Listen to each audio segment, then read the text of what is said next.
Okay next. হ্যাঁ please আসুন, বসে থ্যাংক ইউ। জি। ওকে, নাম? আনিস।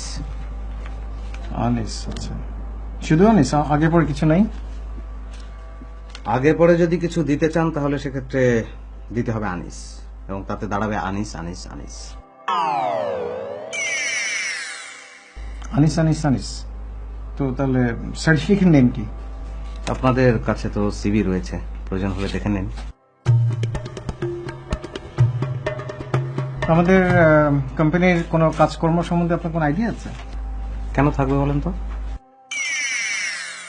কেন থাকবে মানে, আপনি এখানে কাজ করতে আসছেন, তো আমাদের কোম্পানির কোনো অ্যাক্টিভিটিস আপনি জানেন না?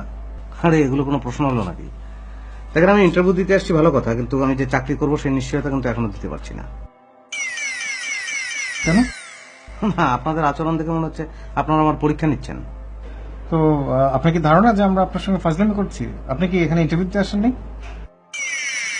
না, ইন্টারভিউ মানে তো সাক্ষাৎকার, আর পরীক্ষা তো এক্সাম। তো সেক্ষেত্রে আমিও তো আপনাদের পরীক্ষা নিতে পারি। কি মিন করছেন আপনি? কেন, বিষয় তো সহজ, না বোঝার তো কিছু নাই। মানে আমি যাদের আন্ডারে চাকরি করবো, মানে যদি চাকরিটা করি, তাহলে এই আপনারা আপনারা আসলে আমার যোগ্য কিনা, মানে আমাকে রাখার যোগ্য কিনা, সেটাও তো আমাকে বুঝতে হবে, তাই না? হ্যাঁ, আপনার সেটা জানা দরকার। তো তার আগে আমার মনে হয় আমরা একটু আপনার সম্বন্ধে কিছু জানি। হ্যাঁ প্লিজ করেন, কিন্তু খুব বেশি সময় আমার নাই, একটু শর্টকাট করতে হবে। ও আচ্ছা, আপনার তারা আছে। জি। আচ্ছা, একটু বলতে পারেন পৃথিবী থেকে চাঁদের দূরত্ব কতটুকু? হাসছেন কেন আপনি? এছাড়া আর কি করার আছে বলে? আচ্ছা, আপনাদের অফিসের কাজটা কি? মানে আমি যদি এখানে জয়েন করি তাহলে আমার কাজটা কি হবে?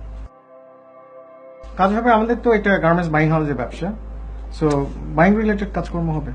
ও আচ্ছা, তো সেক্ষেত্রে কি আপনারা এই যে সব মালামাল চাঁদে পাঠাবেন চিন্তা করছেন? না, ইন্টারভিউ, সরি, না মানে পরীক্ষা কি মানে দেবেন না নেবেন? না, দেওয়ার জন্য তো এসেছিলাম, কিন্তু এখন তো নিতে হচ্ছে, কি করবো বলুন? আচ্ছা বলেন তো, এখন পূর্ণিমা না অমাবস্যা? কেন জানতে চাচ্ছেন? না, পৃথিবী সূর্যের চারিদিকে ঘুরে, রাইট। আবার চাঁদ পৃথিবীর চারিদিকে ঘুরে, আবার সেই পৃথিবীর মধ্যে মানুষ নানান জায়গায় ঘুরে বেড়াচ্ছে। রাইট। এখন আপনি বলুন, পৃথিবী থেকে চাঁদের দূরত্ব কি সবসময় সমান হবে?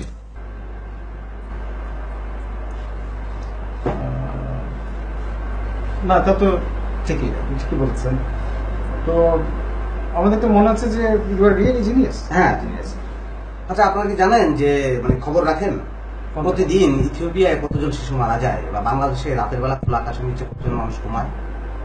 ওকে, আমি উঠলাম, আমার খুব সময় নেই।